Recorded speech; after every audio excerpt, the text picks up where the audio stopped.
El puñetazo me pilló desprevenido, como un trueno en pleno mediodía de Córdoba. Sentí el metal del pin de orgullo LGBTQI clavándose en mi piel mientras caía al suelo empedrado de la Plaza de las Tendillas, rodeado de risas crueles que resonaban como ecos de una inquisición que creí olvidada. «Maricón de mierda», gritó el líder del grupo, un tipo fornido con la camiseta del Córdoba CF manchada de sudor, antes de que el mundo se volviera un borrón de patadas y insultos que me arrancaron el aliento y la dignidad. Me llamo Iván, tengo 17 años, y en ese instante, mientras la sangre tibia me corría por la sien y el pin de arcoíris yacía pisoteado en el polvo, juré que no lloraría. No delante de ellos.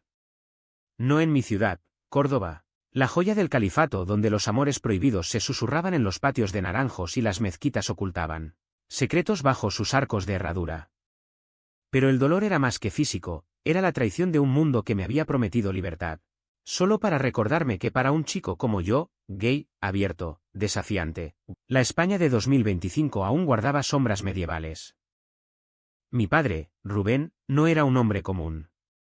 Exagente del CNI, con un pasado que él mismo enterraba bajo capas de silencio y whisky en las noches de insomnio, me recogió esa tarde como si fuera un paquete roto. Sus manos, callosas por años de misiones en las sombras de Oriente Medio y los callejones de Madrid, me alzaron del suelo con una fuerza que no admitía réplicas. Hijo, murmuró con esa voz ronca que olía a tabaco y a recuerdos no contados, esto no acaba aquí. Y en sus ojos, azules como el Guadalquivir en tormenta, vi el fuego de una venganza que yo no había pedido, pero que cambiaría todo.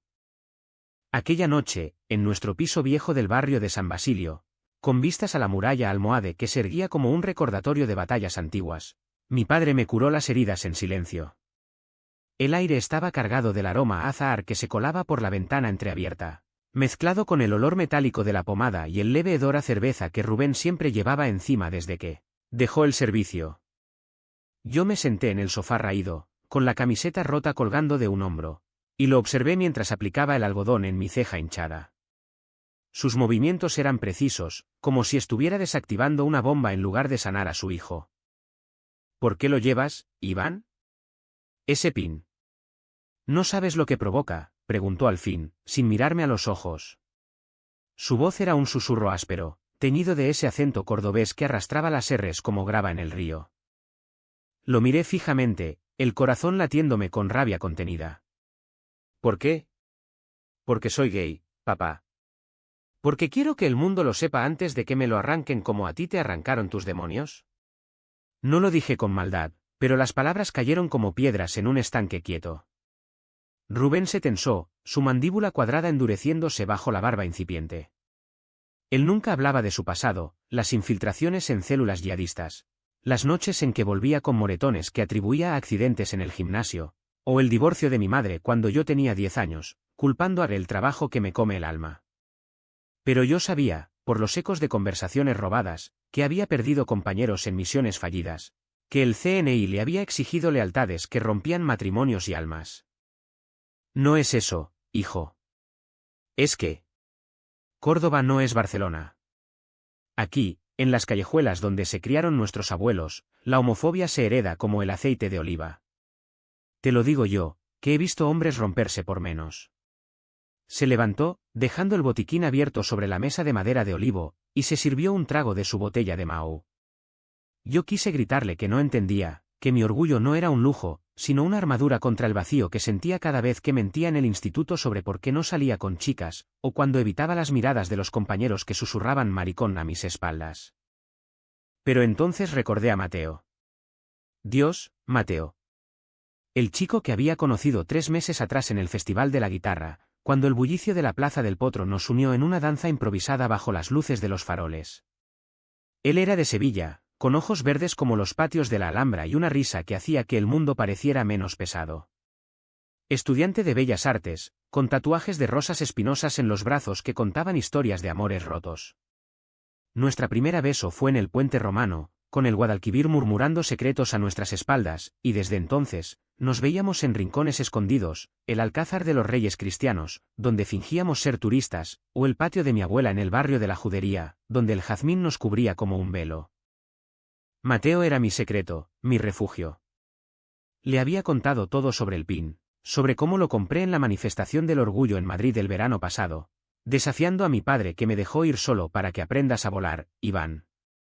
Pero no le había dicho a nadie más. Ni siquiera a Rubén, que me miraba ahora con esa mezcla de preocupación y distancia que me hacía sentir como un extraño en mi propia casa. Al día siguiente, el instituto fue un infierno. La noticia del ataque se había corrido como el viento siroco, el maricón de Iván se lo buscó por presumir. Mis amigos, los pocos que quedaban leales, como Lucía, la chica gótica que dibujaba grafitis queer en las paredes del baño, me rodearon en el recreo, pero el miedo era palpable. Y entonces apareció él, Carlos, el capitán del equipo de fútbol, el mismo que había liderado la paliza. Alto, con el pelo rapado y una sonrisa que ocultaba colmillos, se acercó a mi taquilla con 2 de sus secuaces. ¿Ya te curaste, princesita? ¿O necesitas que te demos otro recordatorio? Siseó, lo suficientemente bajo para que no lo oyeran los profesores, pero alto para que su aliento me llegara como veneno. Intenté ignorarlo, pero uno de ellos me empujó contra los casilleros, y el pin, el nuevo que había cosido a mi mochila esa mañana, se desprendió y rodó por el suelo. En ese momento, algo se rompió en mí. No grité, en cambio, recogí el pin y se lo clavé en la palma abierta a Carlos, no lo suficiente para sangrar, pero sí para que doliera. Tócalo otra vez y verás lo que es un orgullo de verdad, le espeté, con la voz temblando pero firme. La campana sonó, salvándome de lo peor, pero su mirada prometía venganza. Esa tarde, en lugar de ir a casa, me escapé a la estación de tren. Necesitaba ver a Mateo. El AVE a Sevilla salía en 1 hora, y mientras esperaba en el andén con el Guadalquivir brillando a lo lejos, le mandé un mensaje: ven a Córdoba. Necesito que me salves de mí mismo. Su respuesta llegó como un bálsamo: en 2 horas estoy ahí. Te quiero, Iván. No dejes que te rompan. Cuando Mateo llegó, con su mochila de lienzos y esa chaqueta de cuero gastada que olía a trementina y a promesas, nos perdimos en los jardines de la Victoria. Bajo los naranjos centenarios, nos besamos con urgencia, como si el mundo pudiera acabarse esa noche. Cuéntamelo todo, murmuró contra mi cuello, sus dedos trazando círculos en mi espalda magullada. Y lo hice, el puñetazo, las risas, el silencio de mi padre. Él me escuchó sin interrumpir, sus ojos verdes nublados por la rabia contenida. Tu padre. Él te protegerá, ¿verdad? Es un exagente, por Dios. Como en esas películas de espías que tanto te gustan. Reí amargamente, recordando cómo Rubén me contaba historias edulcoradas de su juventud, omitiendo las balas y las traiciones. Él no sabe nada de esto, Mateo. Ni de ti. Ni de cómo me siento cuando te miro y pienso que podría ser normal si no fuera por todo. Esa noche, volvimos a Córdoba en tren, exhaustos pero unidos. Mateo se quedó en un hostal cerca de la mezquita, y yo regresé a casa con el corazón dividido. Rubén me esperaba en la puerta, con una cerveza en la mano y una expresión que no supe descifrar. ¿Dónde has estado, Iván? La escuela llamó. Dijeron que no fuiste a clase. Mentí. Con amigos. Necesitaba aire. Él no insistió, pero vi en sus ojos el fantasma de sus propios secretos. La misión en Siria donde perdió a su compañero de equipo, un hombre al que amaba en silencio, más allá de la hermandad de armas. Nunca lo admitiría, pero yo lo intuía, como se intuye el viento antes de la tormenta. Los días siguientes fueron una danza tensa. Carlos y su pandilla me acechaban en las sombras de las callejuelas, pero no atacaron. En cambio, empezaron los rumores, fotos mías con Mateo, robadas en el puente, circulando por WhatsApp con captions como el maricón y su puto sevillano. El instituto se convirtió en un laberinto de miradas acusadoras, y hasta Lucía me aconsejó: baja el perfil, Iván. Córdoba no perdona. Pero yo no podía. El pin volvía a mi mochila, más grande, más desafiante. Y entonces, una noche de viernes, mientras cenábamos salmorejo y tortilla en la cocina, Rubén dejó caer la bomba. He estado investigando, hijo. Esos cabrones. Los conozco. El líder, Carlos, es hijo del concejal de deportes. Y sus amigos, de familias que deben favores al ayuntamiento. Sus ojos brillaban con esa frialdad calculadora que solo un exagente podía tener. No iré a la policía. Eso es para cobardes. Pero les haré pagar. A mi manera. El miedo me heló la sangre. ¿Qué vas a hacer, papá? Matarlos. El río, una risa seca como el vino de Montilla. No, Iván. Solo recordarles que en esta ciudad, el orgullo no se pisa. Se defiende con uñas y dientes. No dormí esa noche. Soñé con Mateo, con sus brazos alrededor mío en la alcoba de la mezquita, donde los susurros de los moriscos aún resonaban. Pero el sueño se torció, vi a Rubén en las sombras, con una pistola en la mano, y a Carlos sangrando en el empedrado. Desperté sudando, con el corazón latiendo como un tambor flamenco. Al amanecer, todo cambió. Un mensaje de Mateo: Iván, tu padre. ¿Qué coño está haciendo? Me han llamado de Sevilla. Dicen que un tipo con acento cordobés preguntó por mí en mi uni. ¿Es él? El pánico me invadió. Rubén, con su instinto de sabueso, había olido la traición. No la mía, sino la del mundo que me hería. Pero en su protección, ¿estaba a punto de destruir lo único que me mantenía entero? El sol de mediodía caía a plomo sobre la plaza del Cristo de los Faroles cuando confronté a mi padre. Habíamos salido a comprar pan en la panadería de la esquina, donde el aroma a levadura y anís se mezclaba con el jazmín de los patios, pero yo no podía tragar más mentiras. Papá, ¿has estado siguiéndome? Preguntando por Mateo en Sevilla. Las palabras salieron como un reproche, afiladas como las espadas de los conquistadores que tallaban la historia de Córdoba en piedra. Rubén se detuvo en seco, la bolsa de churros colgando de su mano como un péndulo. Sus ojos, esos ojos que habían escudriñado fronteras y mentiras estatales, se clavaron en mí con una intensidad que me hizo retroceder. ¿Mateo? ¿Quién coño es Mateo, Iván? Su voz era baja, controlada, pero debajo bullía la tormenta, el exagente emergiendo de las cenizas del padre herido. Tragué saliva, el calor del mediodía oprimiéndome el pecho. La plaza bullía de vida, viejas charlando bajo los faroles apagados, niños correteando con globos del Corpus Christi, pero para mí era un escenario vacío. Es mi novio. El chico que me hace sentir vivo en esta ciudad que me ahoga. ¿Por qué lo espias, papá? ¿Por qué es gay? ¿O porque temes que yo sea más débil que tú? El silencio que siguió fue ensordecedor, roto solo por el tañido lejano de la campana de la mezquita. Rubén dejó caer la bolsa, los churros rodando por el empedrado como ofrendas caídas. Débil. Repitió la palabra como si fuera un veneno. Tú no sabes nada de debilidad, hijo. Yo perdí a tu madre por esto. Por noches en las que volvía oliendo a humo y a culpa, por misiones donde tenía que elegir entre el deber y el amor. Se acercó, su aliento cálido contra mi oreja. Y sí, investigué. Porque en mi mundo, los secretos matan. Ese Mateo. Tiene un hermano en la cárcel por agresiones. ¿Crees que es casualidad que aparezca justo cuando te atacan? La acusación me golpeó como un latigazo. ¿Mateo? ¿Involucrado? No. Imposible. Lo había visto llorar por sus propios demonios, por un padre ausente que lo abandonó por una amante, por noches en las que pintaba hasta sangrar los pinceles. Pero la semilla de la duda se plantó, regada por el veneno del miedo paternal. Estás paranoico, papá. Es tu trabajo viejo hablando. El CNI te jodió la cabeza. Él negó con la cabeza, una sonrisa amarga curvando sus labios. Paranoico salvó mi vida más veces de las que cuentas. Y te salvará a ti. Mañana, iré por ellos. Por Carlos y su pandilla. Les haré confesar, les romperé el orgullo que creen tener. Sus palabras eran una promesa, pero en ellas oí el eco de una confesión no dicha, su propia lucha con la identidad, el amor que había enterrado por lealtad al país. Esa noche, solo en mi habitación con pósters de Almodóvar y banderas arcoíris pegadas en el techo, llamé a Mateo.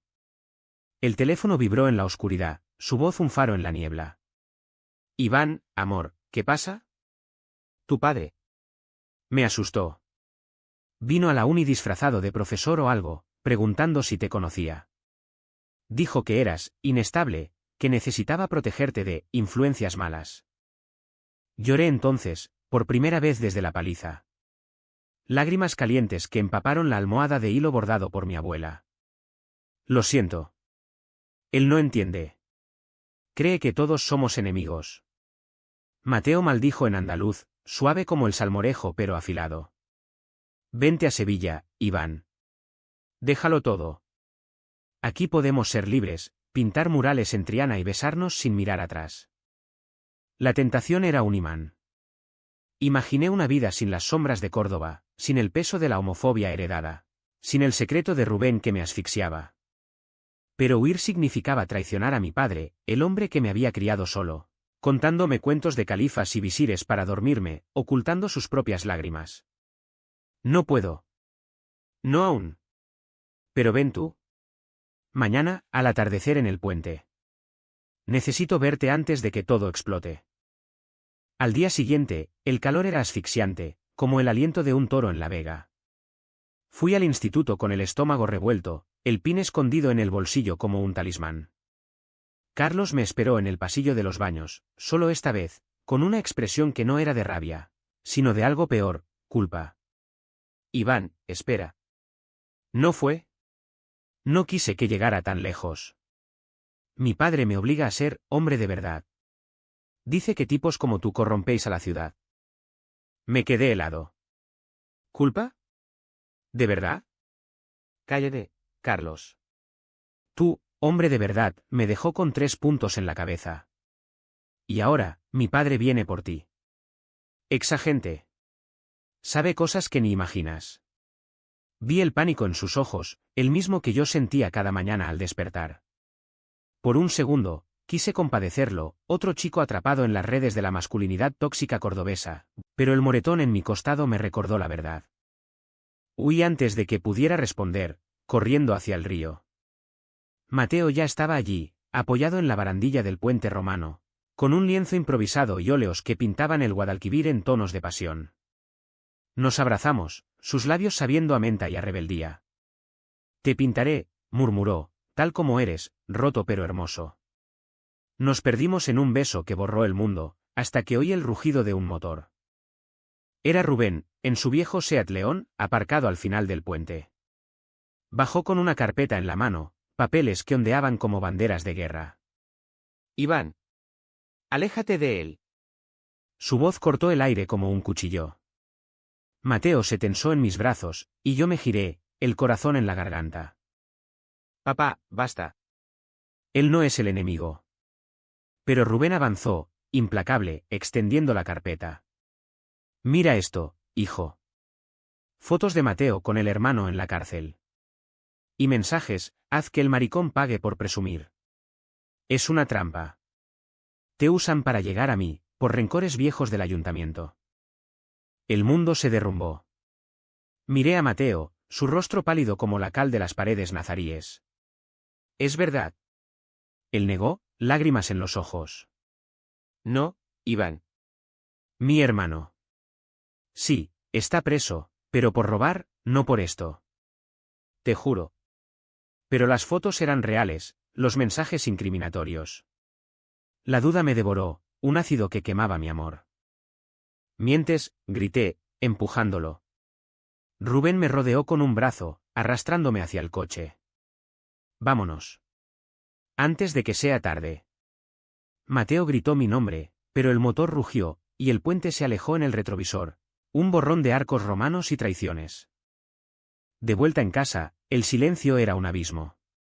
Rubén me explicó todo, como Carlos era un peón en un juego mayor, el concejal, un viejo conocido del CNI, usando a su hijo para intimidar a disidentes como yo, para mantener la ciudad pura. Su voz temblaba al confesar su propio secreto, yo también amé a un hombre, Iván. En el desierto sirio. Murió por mi culpa. Por no protegerlo. No te perderé igual. Lloramos juntos entonces, padre e hijo, en la cocina con vistas al río. Pero el alivio duró poco. Esa noche, un golpe en la puerta, la policía. Señor Rubén López, está usted detenido por amenazas y acoso. Carlos había contraatacado, con mentiras que olían a poder municipal. El caos estalló. Yo, solo en la comisaría, negando todo, mientras Rubén era esposado como un criminal común. y en medio, un mensaje de Mateo, era verdad. Mi hermano te quería joder por envidia. Pero yo te amo. Perdóname. La traición era doble, la de Mateo, inocente pero manchada, y la de mi padre, cuya protección me había aislado del mundo. Córdoba, con sus patios floridos y sus sombras inquisitoriales, me había enseñado su lección más cruel: el amor, gay o paternal, siempre exige un precio. La comisaría de Córdoba olía a café rancio y a desesperación, un hedor que se pegaba a la piel como la humedad del Guadalquivir en invierno. Pasé la noche en una sala de espera fría, con las paredes cubiertas de carteles descoloridos sobre violencia de género y campañas contra la homofobia. Ironía cruel, ya que mi padre languidecía en una celda por defender mi orgullo.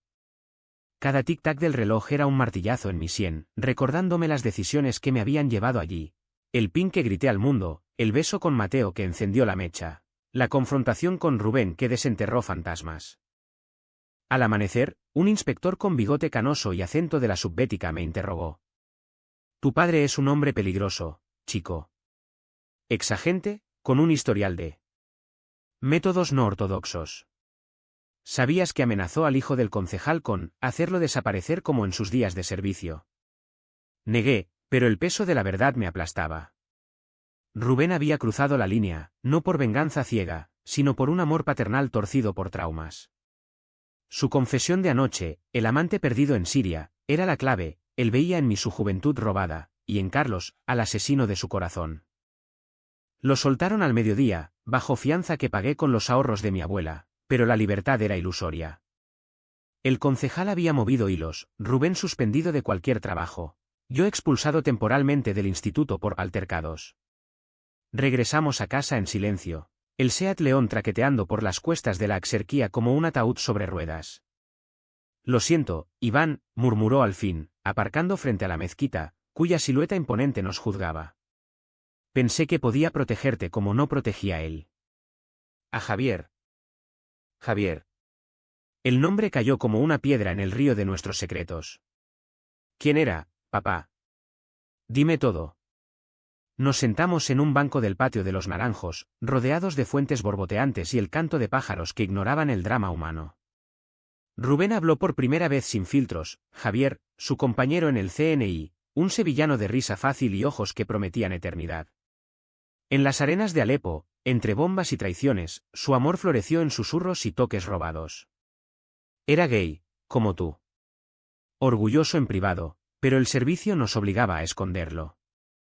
Una noche, una filtración. Lo mataron. Y yo sobreviví, cargando la culpa como una cruz. Lloré por Javier, por Rubén, por nosotros. En ese patio sagrado, donde musulmanes, cristianos y judíos habían coexistido en frágil armonía, entendí la profundidad de su dolor. No soy Javier, papá. Y tú no eres el verdugo. Pero tu miedo nos está matando a los dos. Esa tarde, busqué a Mateo. No en el puente, sino en la estación, donde el ave lo traía de vuelta con una maleta llena de lienzos y arrepentimientos. Lo encontré en el andén, con ojeras y un ramo de flores de azahar que temblaba en sus manos. Iván. Mi hermano confesó.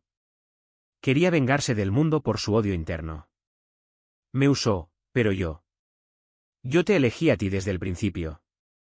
Sus ojos verdes suplicaban, y en ellos vi la verdad: el amor no era perfecto, pero era real, como las grietas en los azulejos nazaríes que contaban historias de resiliencia.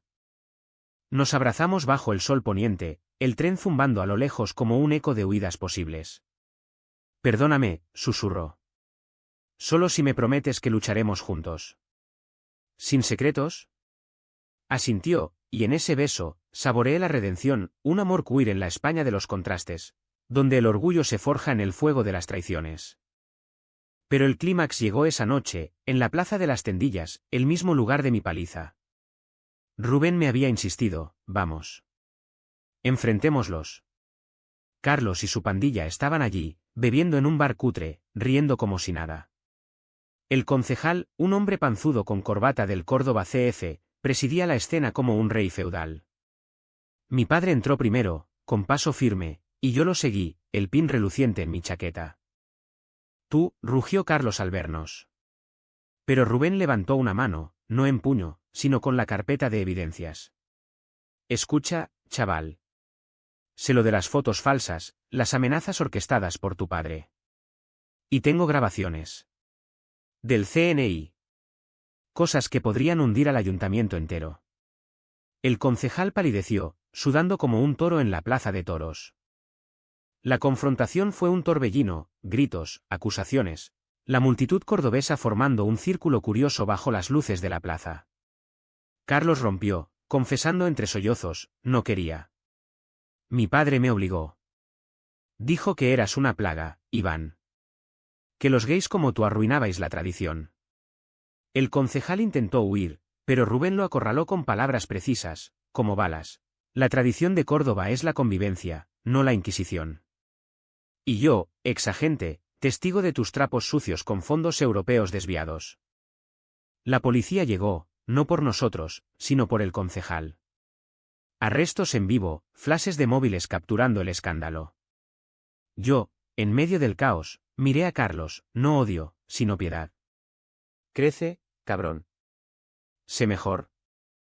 Días después, el río Guadalquivir nos vio reconciliarnos los tres, Rubén, Mateo y yo, sentados en sus orillas al atardecer.